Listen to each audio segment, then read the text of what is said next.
Okay.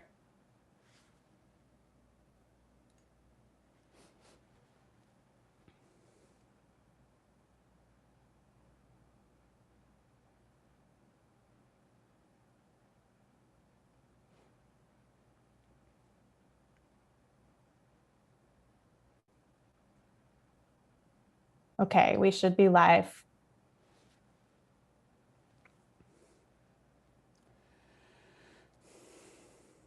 Om Shri Guru Bhyo Namaha Harihi Om. Gurur Brahma Gurur Vishnu Gurur Devo Maheshwaraha Gurur Sakshat Parabrahman Tasmai Shri Gurave Namaha Akhanda Mandalakaram Vyapyam Yena Characharam Tatpadam Darshitam Yena Tasmai Shri Gurave Namaha. Om Om Sat Guru Dat Avadhuta Sada Shiva Narayana. Guru Om Tat Sat. Jai Ganesha. Om Namah Shivaya. Jai Ma. Narayana Kilaguru Bhagavan Namaste Om. And happy Guru Purnima to everyone. In honor of Guru Purnima, we will salute Guru Dattatreya. Guru Dattatreya, whose name has two separate but related meanings. The first meaning is Dattatreya.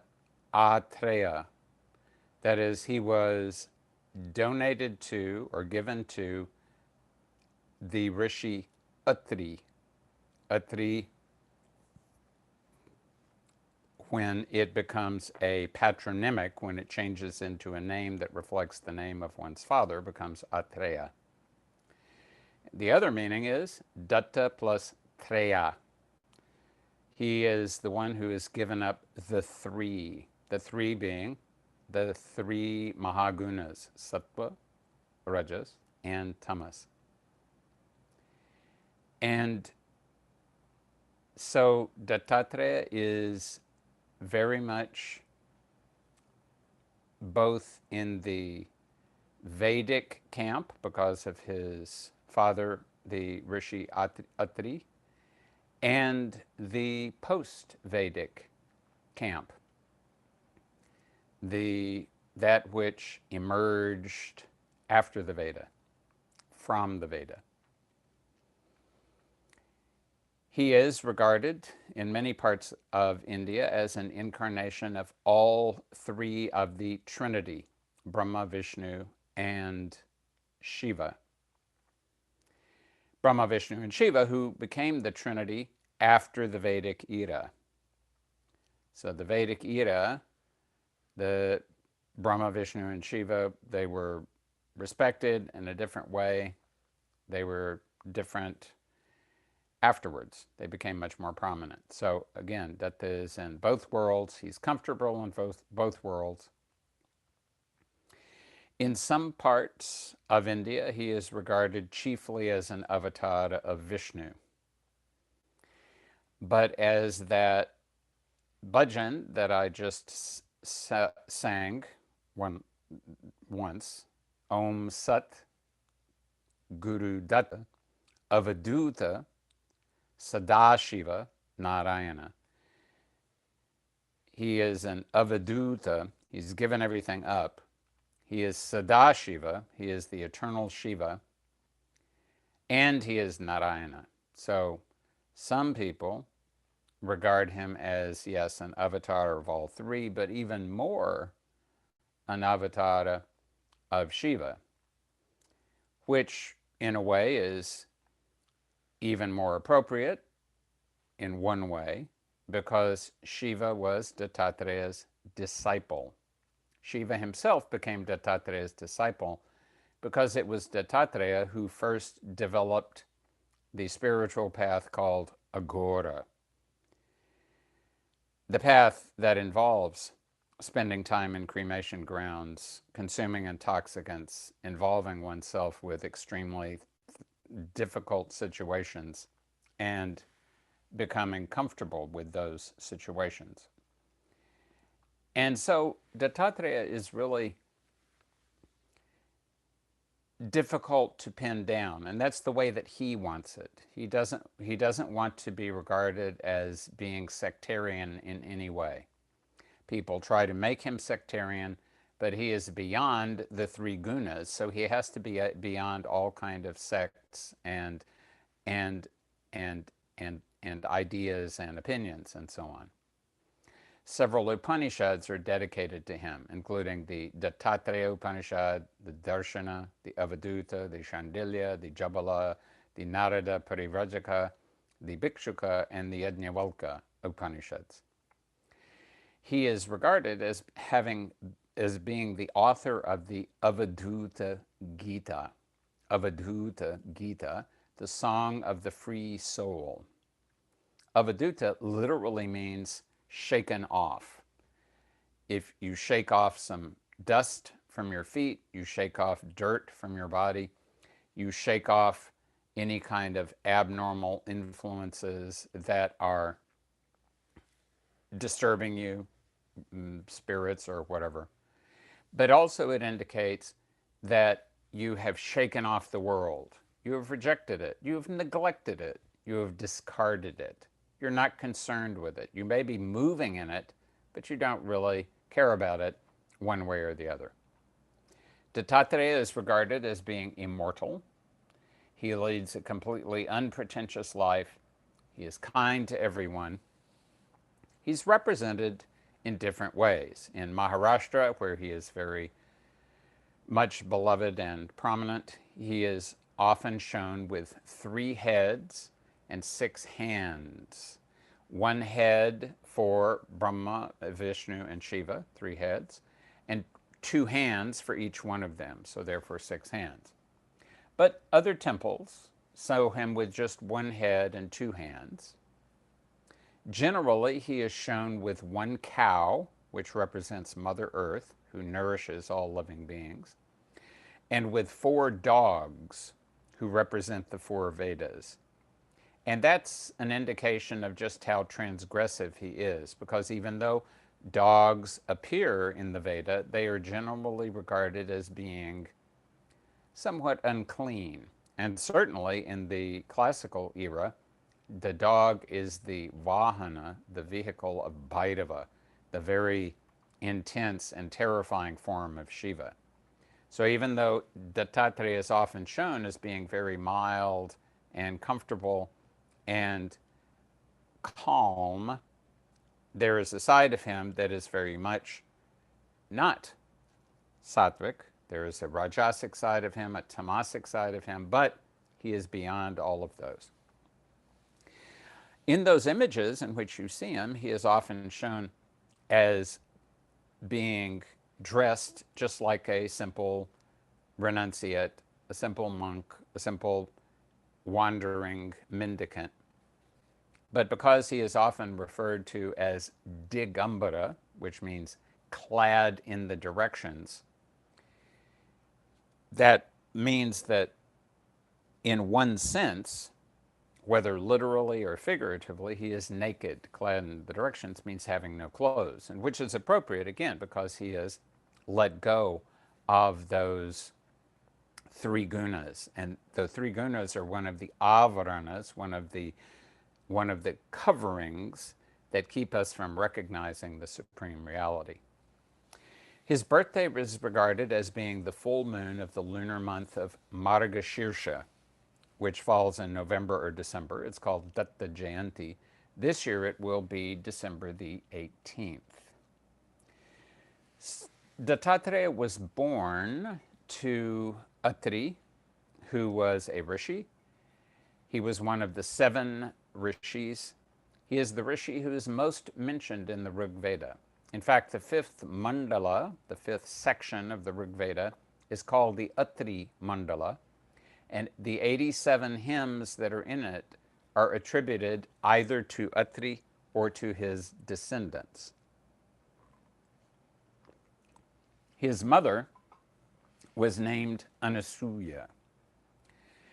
And Anasuya is a word that means absence of envy. So she was a woman who had no envy, no jealousy, and that's a very wonderful thing, to be able to be free of envy and jealousy. There are many stories, several different versions of how Dattatreya was born. I personally am fond of the version that Vimalananda told, which is the one that I'm going to tell here. And what Vimalananda said was that because Anasuya was not envious, that meant that everybody else was envious of her. They wanted to be without envy, but of course they did it by being envious, which is sort of self-defeating, really, when you think about it. And not only were ordinary people envious of her, even Lakshmi, Saraswati, and Parvati, who were the consorts of Vishnu, Brahma, and Shiva, even they became envious of her. And they became so envious and so upset that one day they got together and decided that they should tell their husbands to go and disturb her penance so that she would not be as impressive as she had been. She would not be standing out anymore. She'd be more like everybody else with some imperfections in that regard. And Brahma, Vishnu, and Shiva resisted a little bit, but as Vimalananda tells it, they were henpecked husbands, and they gave in to their wives, and they decided that they would cooperate and go disturb her penance. And as Vimalananda pointed out, because they had no right to disturb her penance, their mission was doomed to failure from the very beginning. But they started off anyway. They went to the hermitage, the ashrama of Atri and Anasuya. They chose a moment when they knew that Atri would be away. And that, of course, was also not exactly kosher, but they knew that if Atri was there, it would not be good for them. They might get cursed. And so they waited for Atri to go away, and then they came into the ashram. They were disguised as sadhus, begging sadhus. So Anasuya invited them in, and Atiti Devo Bhava, a guest has to be treated like God. So Anasuya asked them what they would like to eat. And they said, "We will eat whatever you serve us, but please feed us only after you become naked. That is our desire." And as Vimalananda pointed out, this was their second mistake, because they had no right to insist on such a ridiculous thing. Therefore, it was time for them to experience the result of these evil karmas that they had performed. So Anasuya was naturally taken aback a little bit, thought about the situation for a moment, and then went over to her husband's kamandalu, his water pot that he would carry around when he was going out to sit for meditation somewhere. And she took some water from it, and she sprinkled it on those three sadhus, Brahma, Vishnu, and Shiva. And she said, "Shishavat Bhava," which means become like babies. And suddenly, they were turned into babies. Then Anasuya took off her clothes and became naked. She not only took off her ordinary clothes, she took off the three coverings from her ego: the three gunas, the five elements, and the six tastes. So she became completely free of all qualities whatsoever. And this was particularly noteworthy because Brahma is the personification of Rajas, Vishnu is the personification of Sattva, Shiva is the personification of Tamas. So by getting rid temporarily of those three qualities, she went beyond the province, she went beyond the power of these three forces. And so she was now free of their influence completely. And she was now naked, so she was satisfying their desire. And each one of them she took in turn and nursed from her own breasts. And by doing that, she completed their request also. And she did it with her own breast milk, her own stanya. And that means, as Vimalananda used to say, she created in them a strong obligation, because when you're drinking the milk of your mother, there is really, it's going to go and turn into your body. You not only grew in her womb, but now she's feeding you even more, even after you're born out of your body. And that's something that is very difficult to pay back. And she was, of course, deliberately doing this because she had not gone out to try to inveigle the chief gods of the universe, but once they arrived there, why not take advantage of the situation? So she was enjoying feeding them, and she was enjoying the fact that they could not be embarrassed, because really, how can a baby be embarrassed? He has no knowledge of, in the way that grown-up people do. He has no knowledge of that a breast is supposed to be a sexual thing if you're a grown-up person. All the baby knows is the breast is a source of milk. So when you're either too young to know or when you're too advanced to care, then you don't bother about people's bodies. You're only interested in what's in your heart and what's in the heart of other people. So after a bit, she, after feeding them, burped them, I'm sure, put them down, set them to sleep, and sat back and was enjoying the situation quite extensively. Attari came back to the hermitage and was overwhelmed with joy at seeing what had happened, and sat down and started to, and saluted his wife and told her how brilliant she was, and then sat down also to wait and see what was going to happen next, because obviously something exciting was going to happen next, whatever it was going to be. So Attari and Anasuya were sitting quietly. Lakshmi, Saraswati, and Parvati were not sitting quite so quietly, because their husbands had not come back, and they were wondering where they were, and they were wondering whether they had succeeded in their mission, and they were wondering all this. So they were not in a serene situation. And who knows how long they would have waited, but fortunately for them, Narada, the celestial troublemaker, showed up and said, "Oh, you're missing your husbands, I see." Well, it just so happens that they went down and they tried to outfox Anasuya, but that didn't work out so well for them. So they are now babies, and they're not going to be able to find their way home. And if you want them back, you'd better head down there yourselves. And so Lakshmi, Saraswati, and Parvati had no choice. They went down there, and they saw that they had to be very polite. And they said, "Oh, Attari ji and Anasuya ji, namaste, pranam.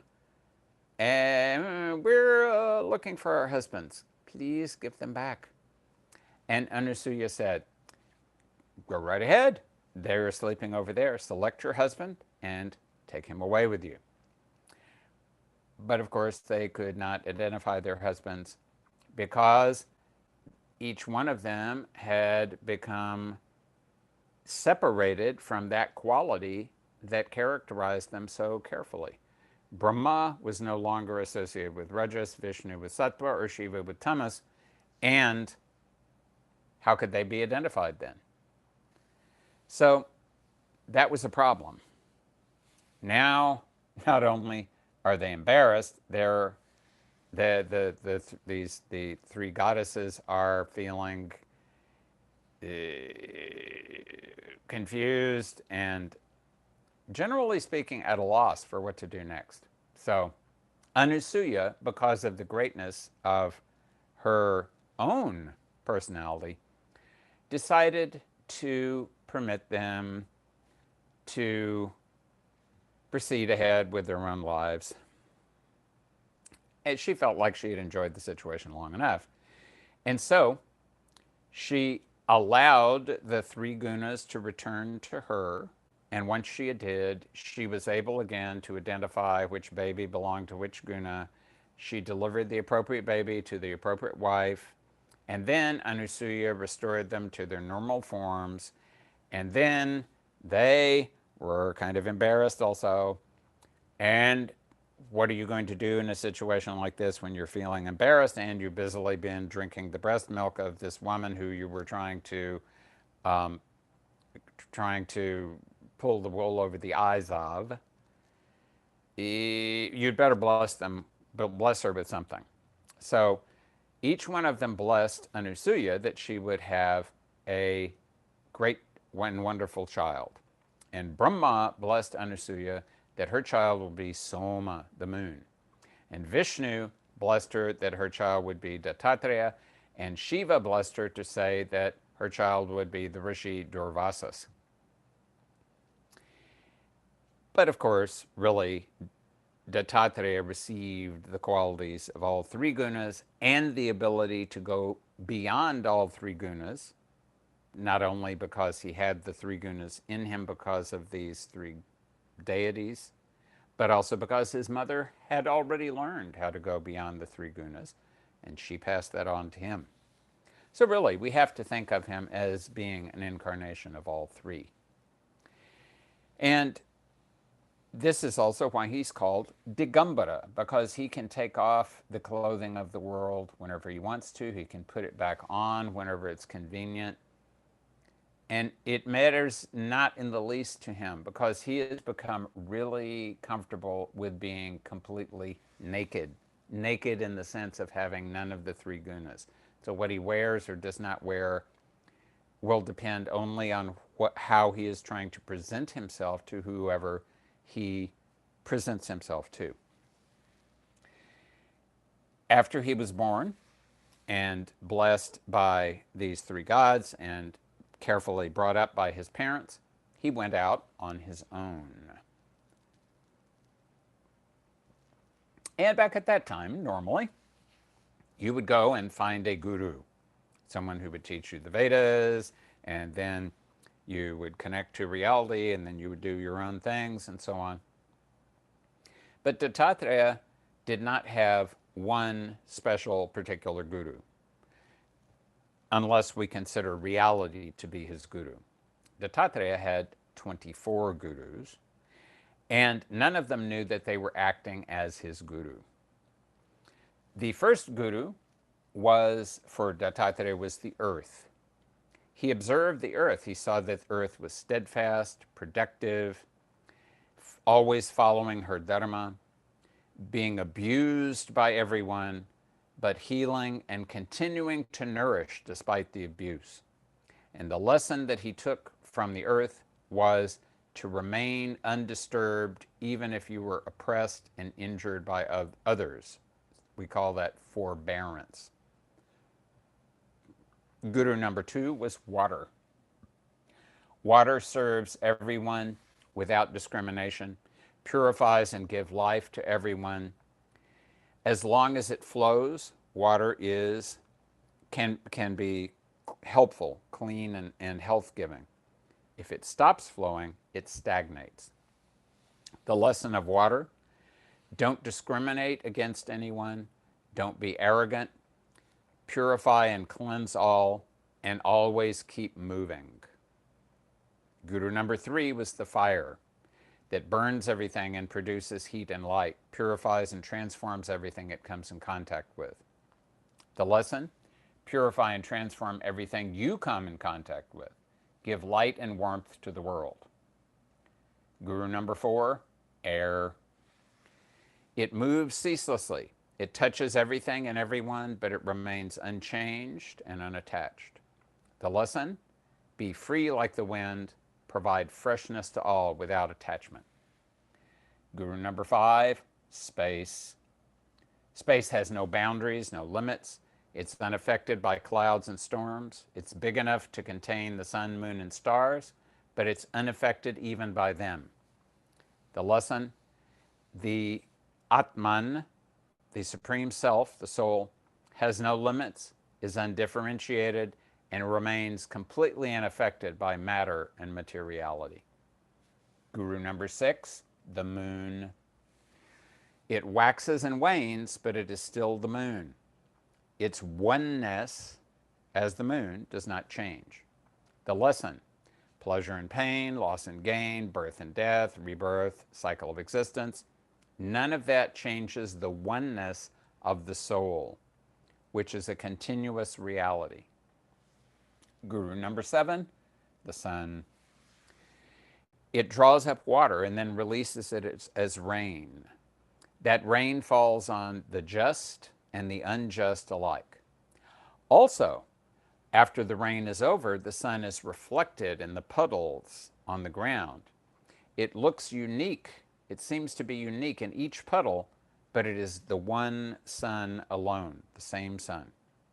The lesson, gather knowledge from everywhere, transform it into practical wisdom, and share it with everyone. And even though the soul appears in different bodies as if it was different, yet the soul is the same in everyone. Number 8, pigeons. A hunter once ensnared a nest of baby pigeons. They cried piteously. The mother bird and the father bird tried to rescue them, but they also died. The lesson, even noble desires can entangle and ensnare you. Number 9, the python. The observation, the python lies in one place. It doesn't bother to go out hunting. This is tradition, actually. They do go out hunting. But tradition says the python lies down and eats whatever it comes its way. And after it eats, it doesn't eat again for a long time. The lesson, accept whatever comes your way. Don't run after desires. Be content with what you get. Make the most out of the gifts of life. Number 10, the ocean. The ocean receives rivers from everywhere, but it always remains the same, whether the rivers are full of water or empty of water. It maintains its own level. The lesson, receive all joy and misery without being disturbed by them or distracted by them. Maintain your balance and peace at all times. The moth flies directly into the flame that kills it. And this has a double lesson, a good one and a not so good one. The not so good one is if you trust your senses and trust what you're allured by, it will be the cause of your destruction. But if when you discover the flame of knowledge, plunge directly into it, be consumed, and be transformed. Number 12, the bumblebee. It's active, works hard, visits flowers, but is selective, never overconsumes, hums, hovers, dances, that means entertains the flower, and pollinates, serves the flower. The lesson, go directly to the sources of knowledge, seek wisdom from all sources, take only a little nectar from each, and enrich each. Number 13, the honeybee. It collects more nectar than it needs, but it transforms it into honey, which it shares with others. The lesson, gather wisdom from all, transform it, and share it. Number 14, the elephant. A wild bull elephant was attracted through lust to a tame cow elephant who was used as bait. And then the wild bull elephant fell into a pit and then was enslaved and tamed. The lesson, don't lust after anything, or you will be trapped by your senses and enslaved by them. Number 15, the deer. It listens intensely, but the hunter's music lures it, and it is caught. The lesson, words can entrance us. Beware. Number 16, the fish. The fish is swimming along, minding its own business, but it sees the bait. It's attracted. It grabs hold of it, and it dies. The lesson. The world is the bait, and every time you remember the fish, you can avoid the hook. Number 17, the courtesan. One day, there was a courtesan named Pingala who was eagerly awaiting a particular client. She waited and waited till late at night, but he never came. Finally, she became disillusioned, and she thought, alas, how stupid I have been. I have been waiting for someone who wants my body and nothing else. If I had sought God and loved God as much as I loved this man, I would have attained to God by this time. And after deciding this, she went ahead and did that and attained to God. The lesson. Many people prostitute their time, their self-respect, and their principles for various reasons, but they feel dejected. It would be better for them to seek meaning in life, to seek the spirit, to seek reality. Number 18, the kite. A kite is a raptor, like a hawk or a falcon. The kite was flying along with a big chunk of meat in his beak, and other birds were harassing him. But when he dropped the piece of meat, the other birds left him alone and went after the piece of meat. The lesson. Renunciation, not possession, is the secret to survival. Number 19, the baby. The baby cries when it is hungry, and when it is full, it will stop eating, even if the mother tries to continue to feed it. The lesson. Demand only what you really need, and take only what you really require. Number 20, the young maiden.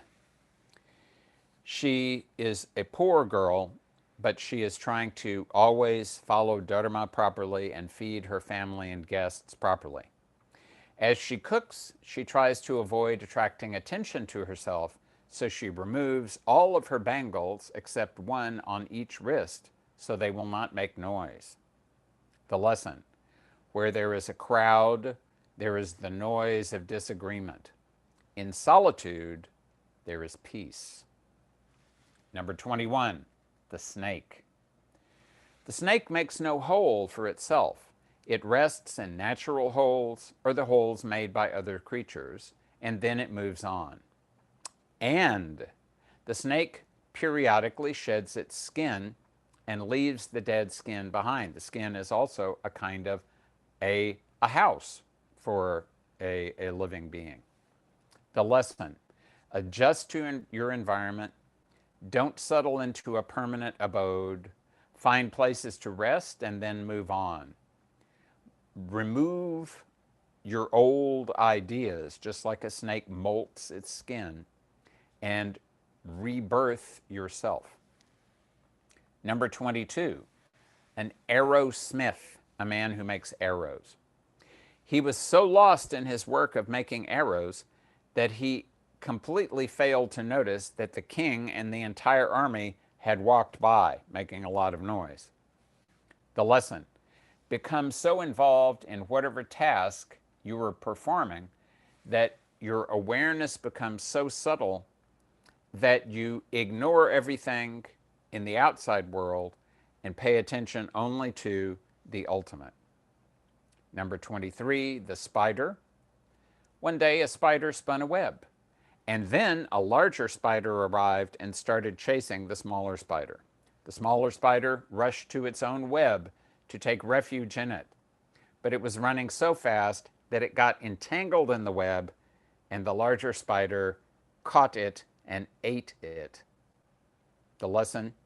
Don't get entangled in your own web of complicated actions. And the 24th guru, the caterpillar. A caterpillar was caught by a bird and put into the bird's nest. As the bird began to sing, the worm became so absorbed in the song that it forgot how much danger it was in. The lesson is, become absorbed in nada. the eternal sound that is always within you, and let the world go on its way, being aware that you are going to die, just like the caterpillar was aware of that, and let your mind be completely focused on that supreme reality, so that when you do die, that's where you will go. It's also the case with the caterpillar, and of course this is true of the other gurus. There are many ways that these stories can be interpreted. It's also true with the caterpillar that it has to live enclosed in a cocoon for many days, but ultimately it becomes a moth or a butterfly. Similarly, you should sit quietly, cocooned within yourself, do your sadhana, and be transformed. So, Dattatreya wandered. He took his own advice. He wandered around. And because his wandering is an important quality associated with Dattatreya, in many places, for example, very prominently in Girnar, which is in Gujarat, and in Benares, down near Manikarnika Ghat, there are Datta's padukas.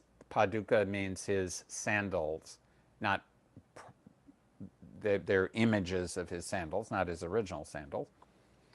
And people worship in that way, not the image of Dattatreya, but they worship his lotus feet, because from the perspective of the guru, that's what you should be focusing on. You should be focusing on the feet of the guru, because it is through the feet that the energy of the guru comes to you. Dattatreya was interested in having students that were good students. And he realized that most students were not that great as students, and because they were focused on externals, not on the essence. So he developed the test of sitting with his students around him, drinking wine, and having a beautiful Shakti that he had created from himself sitting on his lap. Most of his disciples were orthodox. They were disgusted by this, and they left because they could not see through the outer appearance. They could not see through these clothes of the guru. These were also his clothes. He was creating clothes and getting rid of them as he pleased. Eventually, only one disciple was left, and that was Shiva himself. And that is how that disciple became the Adinath, the original of the first Nath. There are many Naths. They are also immortal. Machendranath, Gorakshanath, Jalandharanath, for example. And their motto is Alak Niranjan. Alak means laksha, free from attributes or determinative signs. Niranjana means completely free of any fault, stain, or blemish. And the only thing that is completely free of attribution, discrimination, fault, blemish, stain is the absolute reality with no qualities whatsoever. Dattatreya was regarded as being the guru of Parashurama, who was Vishnu's sixth avatar. And many of the lessons that he taught Parashurama are to be found in the famous book, the Tripura Rahasya, the mystery beyond the Trinity, which is a text on Advaita Vedanta. Vimalananda was particularly fond of this teaching that was attributed to to Dattatreya. Raja Jogi Agni Jal Kabhi na kijiye preet. Are preet kiye to nibaye Parashuram ji, kyunki unki ulti reet. In English, that means, oh, Parashurama, pay attention now. Never befriend a king, a yogi, the fire, or water. But if you do befriend them, then tend to that friendship very carefully, because their nature, the nature of all four of them, is very contrary. The king can give you riches at one moment and sentence you to death the next moment. The fire can cook your food, or the fire can burn you. water can wash you, water can drown you. If a sadhu is pleased with you, a yogi, if the yogi is pleased with you, he can do great things for you. If the yogi is angry with you, he will ruin you completely. Dattatreya has, being immortal, has appeared to many people, many saints in India, including Baba Kinaram on top of the Girnar mountain, and to Eknath Maharaj, who was one of Maharashtra's greatest saints, and thanks to whom we have the Jnaneshwari. His guru, Eknath's guru, was named Janardana Swami, and nobody really remembers Janardana Swami except because he was the guru of Eknath. People remember Eknath. While he was a boy, Eknath heard a voice telling him to go to Janardana Swami. Janardana Swami was the ruler of a fort, the fort at Daulatabad or Devagiri or Deogarh. And it is said that Dattatreya gave darshan to Janardana Swami in a cave in Daulatabad, and also appeared to him again in the form of his incarnation. In Maharashtra, they say have been several incarnations of Dattatreya, including Shripad Sri Vallabha, incarnation number 1, and Narasimha Saraswati, incarnation number 2. Eknath served Janardana Swami very faithfully for many years, was never taught anything, and never complained. Janardana Swami, meanwhile, had put Eknath in charge of the treasury. And Eknath was, one night, having some trouble balancing the books. And he kept trying to find out what was going on. He was off by one single pi. A pi is a fraction of a cent. Finally, he discovered it. His joy was very great. He shouted in enthusiasm, Eureka, or the Marathi equivalent of that word. And his shouts woke up Janardana Swami, and Janardana Swami, after Eknath explained the situation, said, if discovering this one pi has made you so happy, what do you think your happiness would be like if you discovered God? And Eknath said, Maharaj, I don't know how to do that. Will you please teach me? And so Janardana Swami understood that it was time to teach him now. And so the next day, they went out on a long trip, and they ended up in a quiet, lonely place. Eknath had had nothing to eat or drink all day long, and he'd had to do all the walking. Swamiji was riding a horse. So a very poorly dressed, unkempt man showed up with a dog behind him. And he handed a bowl to Eknath, told him to milk the dog, milk the bitch, and bring him the milk to drink. And Eknath had had nothing to drink all day, but he was not tempted. He milked the dog. He brought the bowl to the man. The man drank it. He said, milk the dog again and give it to your guru, Janardana Swami. Eknath milked the dog again and gave it to Janardana Swami. And then the man said to Eknath, go wash the bowl in that stream over there. Now, by this time, Eknath was thinking that this must be Dattatreya, because he always puts on an appearance that will scare people away, and he always has a dog with him, and he knew Janardana Swami was very fond of Dattatreya.